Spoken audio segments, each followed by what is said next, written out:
Second টাইমের ট্যাগটা বা ওয়ার্ডটা আমার জন্য একটা ব্লেসিংসই বলা যায়। ভেবেছিলাম যে ঠিক আছে, আমি আর কখনো কোথাও এক্সামই দিব না, আমি জাস্ট একটা ন্যাশনাল ইউনিভার্সিটিতে ভর্তি হয়ে থাকবো।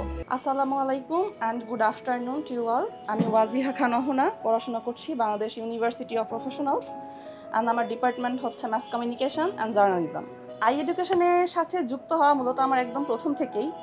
আর সব থেকে আগে আমি জানতে পারি 30 ডেজ ভোকাবুলারি, আর আমি হচ্ছি সেকেন্ড টাইমার। তো এই সেকেন্ড টাইমার ট্যাগটা বা ওয়ার্ডটা আমার জন্য একটা ব্লেসিংসই বলা যায়। যদি সেকেন্ড টাইম থেকে ভালো কিছু হয় তো সেখানে আমি আসলে খারাপ কিছু দেখছি না। আর ফার্স্ট টাইমে হচ্ছে আমার নিজেরও কিছু ত্রুটি ছিল, যেমন কনফিডেন্সের খুবই অভাব ছিল, আর এক্সাম খুবই কম দিয়েছি। সো সেকেন্ড টাইমে এগুলো হচ্ছে আমি কাভার করার চেষ্টা করেছি। ফার্স্ট টাইমে তো আমার কোথাও মানে ডিউতে এক্সাম দিয়েছিলাম আর ইউতে এক্সাম দিয়েছিলাম, হয়নি আনলাকিলি।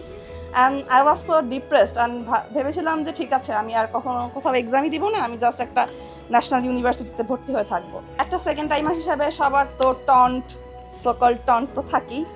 অ্যান্ড তখনই আমার একটা ফ্রেন্ড আমাকে বলে যে আচ্ছা আরেকবার শুরু কর, যে দেখ কি হয়।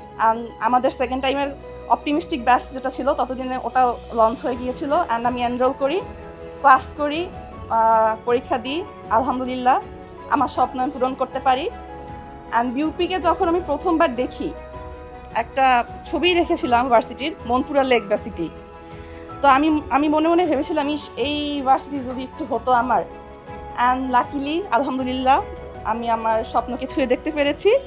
Thank you I education.